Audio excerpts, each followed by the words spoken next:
This is Dr. Willie Jolley and my beautiful This is Dee. Dee Jolley. And we want to welcome everybody, wherever you may be around the world. We got people now joining from all over the world, and we want to welcome you, wherever you're coming from, to make love, make money, make it last, the broadcast. It used to be called Happily Married Mondays with the Jollies, but we decided to title it after our book, Make Love, Make Money, Make It Last, 10 Secrets to Shape a Great Marriage. So we want to welcome you. Now, let me get this started. You never close your eyes anymore when I kiss your lips. And I said, how do you know? That means you got your eyes open when you're kissing. That doesn't make sense to me. And there's no tenderness like before in your fingertips. You're trying hard not to show it. But baby, I know it.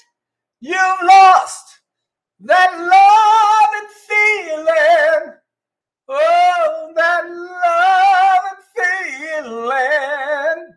You've lost that love and feeling. Now it's gone. Gone. Oh, boom, boom, boom, boom. So what's our topic? Well, we've been talking about, this is one that we're going to talk about. You're bored in your relationship. Let's just get to it. But it's an extension of last week. You're bored in your relationship. Yes. And what you going to do? You lost the love and feeling. And we had a disagreement. Now, we don't argue. We never argue. Because we got systems so we don't argue. Oh, thank you, Sherry. But we did disagree on the title. On the title. On the title. Not the content. Not the content or the concept. Because I was like. Here's what she wanted to say. Go ahead. I don't remember. I'll tell you what she wanted to say. He wanted to say, you bored? You need to have an affair with your spouse. Bored with your marriage? Bored with your relationship? You need to have an affair with your spouse. Now, where did that come from? Hold on, before you go into where it came from, let me tell you what we disagreed. Because I said, because he's a prude. I'm a man of faith. Y'all know that. He's a prude. And I said, hold up. So people are going to read the first half and say, Willie Jolley said, I need to have an affair. They don't get to the second half with your spouse. And I said, hey. So he has become a prude. The older he gets, the tighter his shorts get. Huh? We won't talk about what happened 40 years ago, will we? Keith Gurley knows what happened 40 years ago. He was hanging out with me 40 years ago. We were hanging out. I was a little more wild? Is that a good word? Indiscriminate, maybe wild. But thanks be to God. I got the Holy Ghost.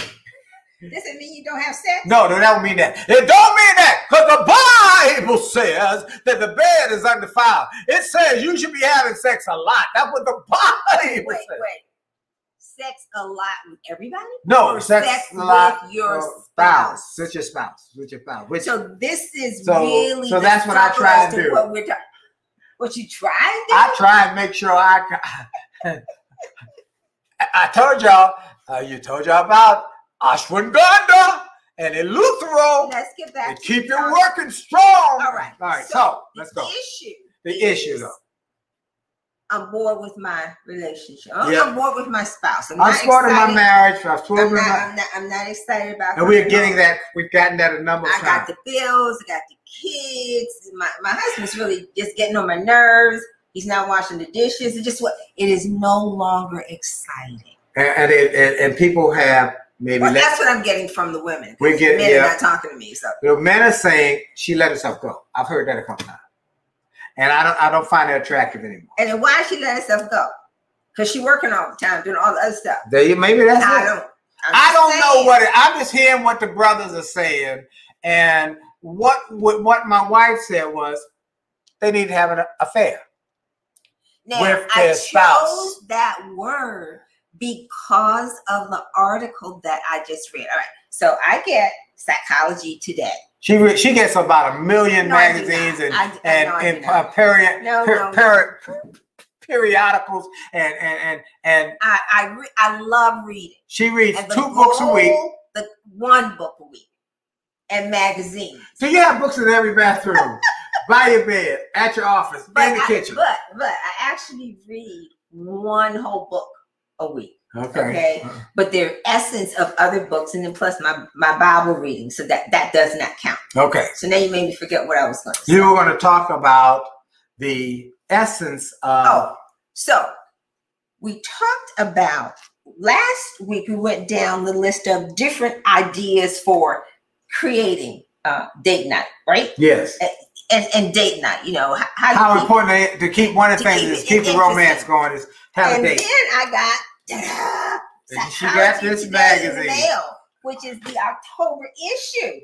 And flipping through Psychology Today, there was an article that related exactly to the issue about relationships getting boring and what you can do to spice it up.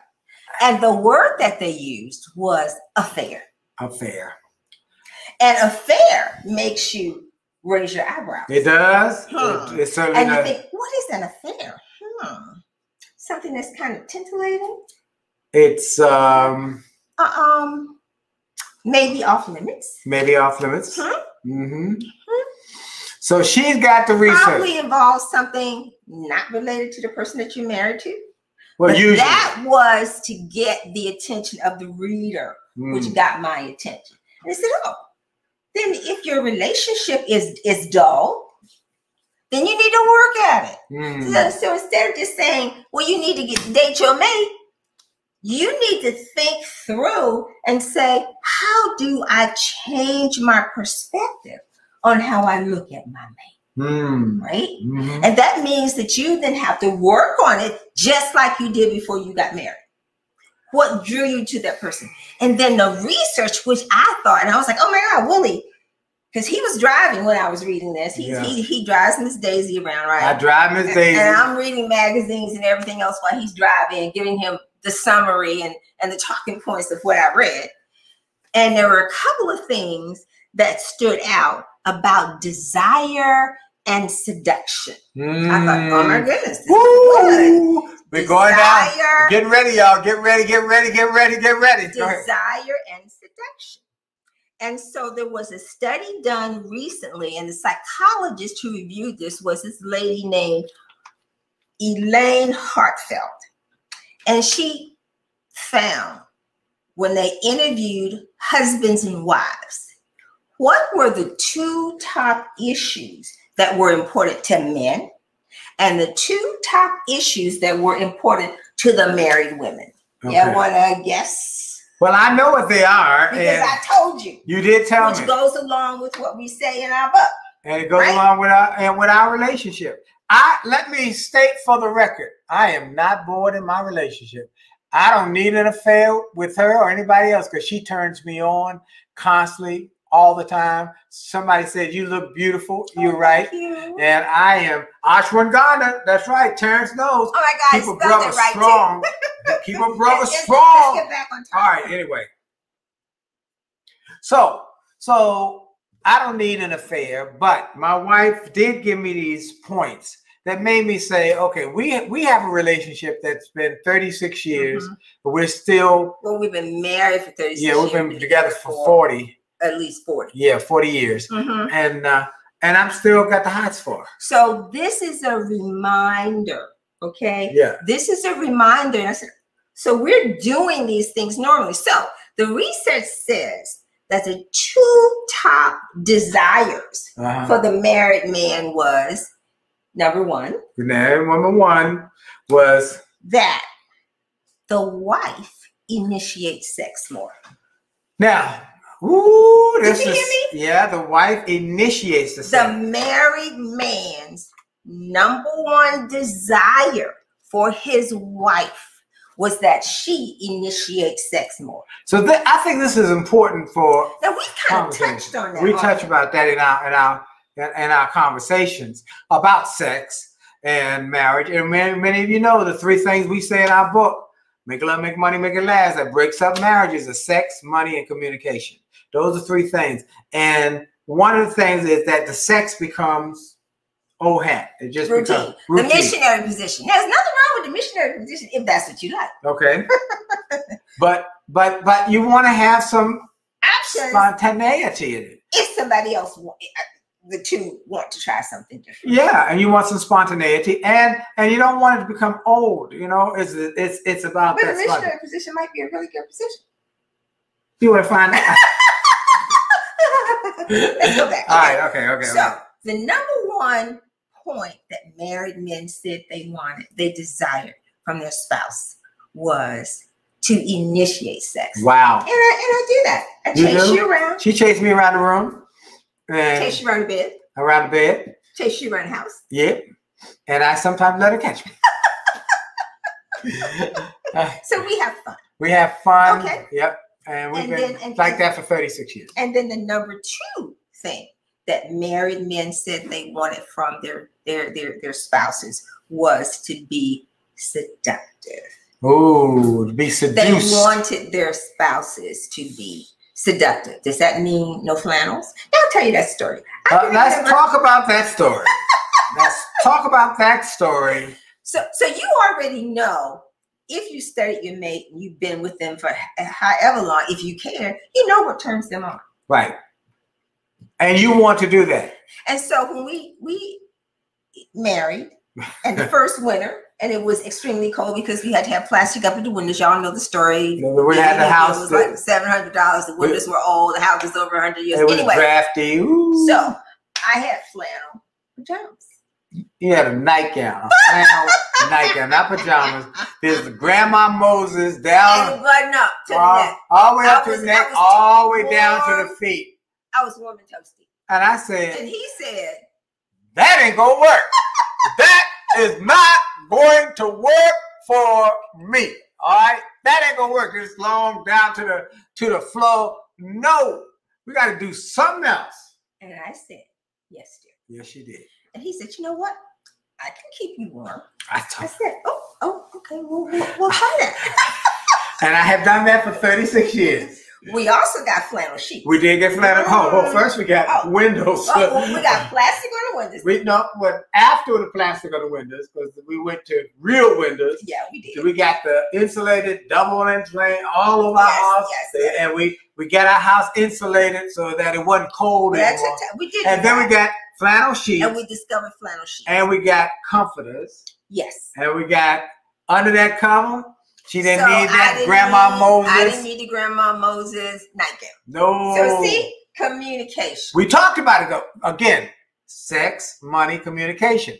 If you communicate effectively, your love life gets better.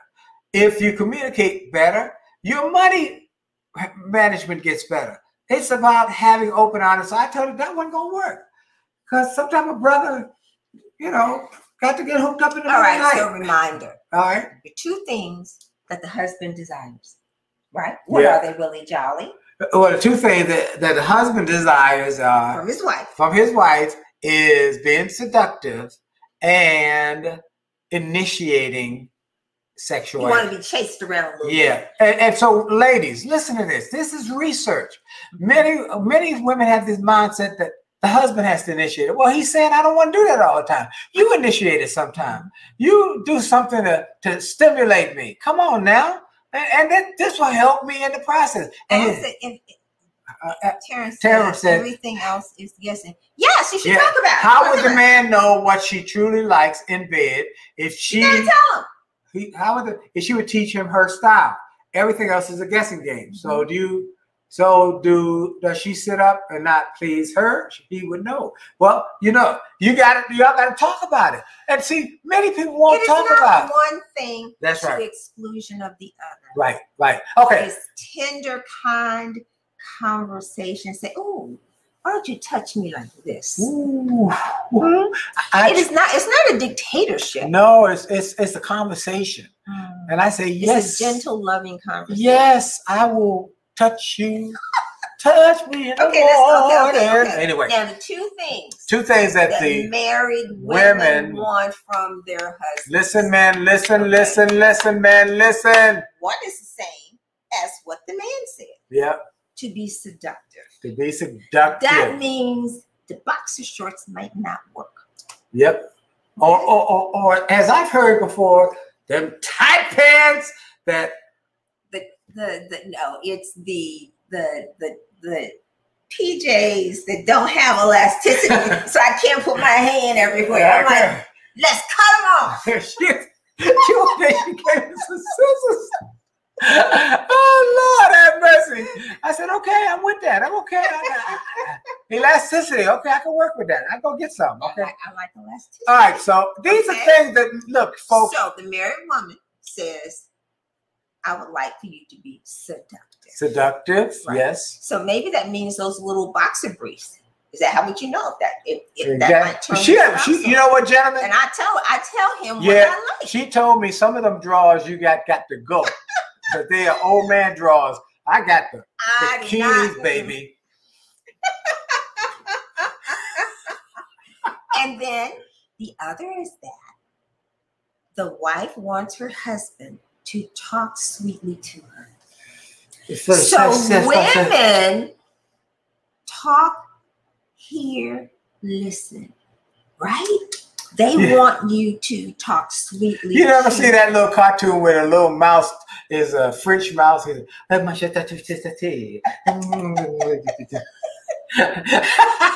you know what? I talk sweet to her all the time. I talk sweet to her. I tell her, you know what? Ooh, you look so good. So I am seducing her with my words. That's it. Is that it? When women say, I wish he would talk nicely to me. Yes. That is really what women want you, gentlemen. And I think after we'd had a conversation with somebody else, I'm like, oh my God, this is just ridiculous. Maybe they never had anybody in the house. They don't even know. I think some people don't know what talking nicely means. They don't know what sweet talk is. So that's a whole nother conversation. That goes back to examples that we need to offer. If you were in a household, everybody out screaming, you don't know what sweet talk is. That's right. And we talk about that. So I said, we need to unpack that. What does it mean to sweet talk? Like I'm always trying to influence you. I am always, even though I know sometimes it doesn't work. But it does get my attention. it helps. And for example, we were in intense fellowship last week because we were working on a project, right? Yes. Because he is my boss and we were working on a project that we delivered on Saturday. Yes. Right? And I wanted certain things because I thought that the project should go like this, certain pieces. And he was like, he was not having it. And he was not giving me my props. So I thought in terms of paying attention. And when he's in this business mode, his nostrils flare and his voice becomes, he's not really sweet. I'm like, you know what? You're not really being very sweet to me. And I don't like it. But we were working. But we're still talking to each other. We're talking through. And we're talking. And she wants me to go at her rate. And I want him, and there's just a slight difference in tone makes all the difference. And I know that we're talking business then, but still, when he talks to me a certain way, not that normal, well, Dee, so-and-so, it raises a hair on the back of my neck and makes me want to hurt him. And I have to say that. This is not working for me. And then I say, I'm sorry. We have systems. That's why we don't argue.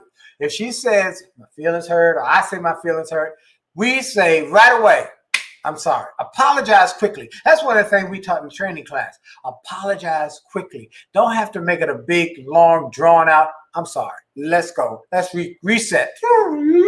Okay, let's do this again. And so right how we get past it, folks. And then humor. Oh my goodness. And being able to laugh at yourself. Like, I know. Because, sisters, we agree that the bottom line, well, he is my boss, right? he does make the final call on issues, even though I am trying to persuade him, because I came to the conclusion I'm an educator and I'm an influencer, and my number one person to influence is you. Yes. So you don't always go along with like this title that we were going to come on. We were going back at my staff, and I said, I can't go with that. Okay, but let's shift it. Studies show that, or research shows, and I wanted to be in your face. Having an affair can help boredom with your spouse. Ooh, I like that, with your spouse. So but make sure y'all heard Willie Jolley did not say have an affair with anybody other than your spouse. So you can do these things. You can be seductive. You can be, I want you to go through the list. There are points that I think are important. We only got 9 minutes left. Okay. All right. Pursuit. She already said initiated. Women initiate the sex. Pursue. Why don't you do something? And you know what? If you've never really been an initiator, or maybe your culture or your environment is such that, gee whiz, I don't really know how to do that, and I'm very uncomfortable. Maybe you can write your loved one a note and say, you look really hot. Ooh, why don't we get together and have an affair? that would shock them, make them drop his drawers or whatever, you know? So maybe you can't see it yet because you don't know how. And I want to say one more thing. My wife did. She did. Notice I've got a shorter mustache because she likes it shorter. And so I just did it on no special reason. I didn't think about it. But when she saw it, she said, you look so cute. I said, oh, I love it. Yeah, I would kiss those lips all the time. She said, I would kiss them lips. She came over to my desk and I said, you know what? Where the scissors? Positive reinforcement. It's called positive reinforcement. Gentlemen, if your wife looks good in something, tell her, and let her know, oh, you look so good, baby, you look so good. So we're talking about how to have an affair with your spouse, right? So somebody's now got to initiate. So pursue. So ladies, pursue first. That's right. Stolen moments is another one. Stolen moments that are you know, and you have to work at it. Be persist. Be persistent. Yeah. Because if you go to your spouse and say, you know what? You look mighty good this evening home from work. You know, we should do something different. Maybe go to the closet. The kiss is great. Being crazy. Let's go to the closet. Go in the closet and kiss. And they might say, are you crazy? No, let's do something different. So you got to be persistent. So this is all before we get to let's have spa night. You got to set the mood with a shift in your mental attitude. All right, okay? Stolen moments. So that's stolen 2 or 3 minutes together, even in the bathroom together. Now Willie would say, "I follow you in the bathroom." She follows me sometimes. Anyway, and then the unknown. I sometimes we'll have some spontaneity. You know, something. Keep it spontaneous. You can be spontaneous. But this one is the one that in the bedroom, in the bathroom, or jump in the shower with them. That's right. Okay, then this one, Terrence just said desire. Have desire for your spouse. You know, and by doing little things and surprises. And remember what I said, man. We said this in the book, that women and men are different. Women tend to, you got to work on this. You got to keep this moving. You got to keep this going. If you want to have some action at night, you should start in the morning. You should start working on it. But you will make that a habit. But the whole idea of being tender, and I'm saying that is what we are going to work on. I think there is a need for that. We got to work with folks. If you knew how to be tender, and that tenderness is going to lead to closeness, and that closeness leads to intimacy, and that intimacy leads to sex, you're going to figure it out. And there's no tenderness like before in your fingertips. That tenderness, baby. All right, look, that look of love. We have the look of love. We've had the look of love for what, 40 years. I look at her and I get turned on. She turns me on. I love the sound of her voice. I just love every part of her. So the psychologist. And I tell her that. Gentlemen, you must make sure your wife is secure by telling her that you turn me on. I love your voice. And beautiful. The writer of the article said, the look of love, you know, from how people look at each other when you're just observing, that there's something kind of special. The look across the room when you see and you kind of connect and how they're looking at each other. You know, it's like, And that can be sparked. Ladies and gentlemen, we want to re-energize relationships. We are having calls with people every week who are calling us, emailing us, sending us letters saying, my marriage is in trouble. My marriage is messed up. I heard about you guys. Well, I don't know what to do. They don't know what to do. Well, of course, we recommend get 2 copies of the book. We start off with, if you have not read the book, get 2 copies of the book. Get the 2 workbooks, the audio book, and the video and the audio seminar. It's a bundle. Get it. It's. I can go and start with the audio if you don't have time. And some people said they just got the audio and said it had a profound impact. Well, one guy called us and said, "I'm listening to the audio now." He said, "I listen to the audio. My wife and I listen as we go and ride."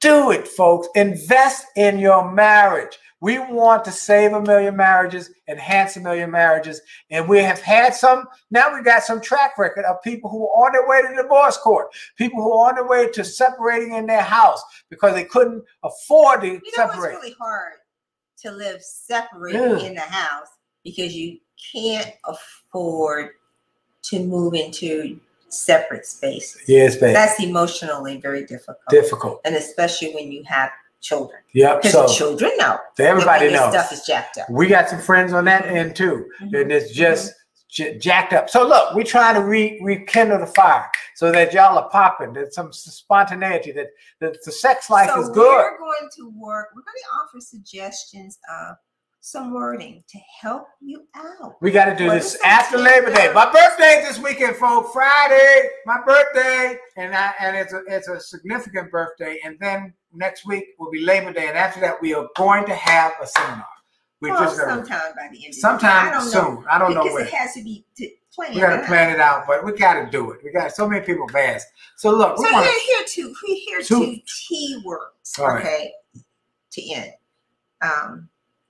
Trophy and or treasure. Think about that. That turns me on. Okay. Trophy or treasure. She's my trophy wife and my treasure. Okay. And I'm her trophy husband. So practice those 2 words. Under what circumstances is your spouse your trophy? And my treasure. You are. And then when are they your treasure? And you have both. And she's both for me, and we have fun together. And we want you all to have fun. So appreciative of each other. Yes. And we're nice to each other. We speak kindly to each other. We're gonna praises for that. And sometimes people simply don't know.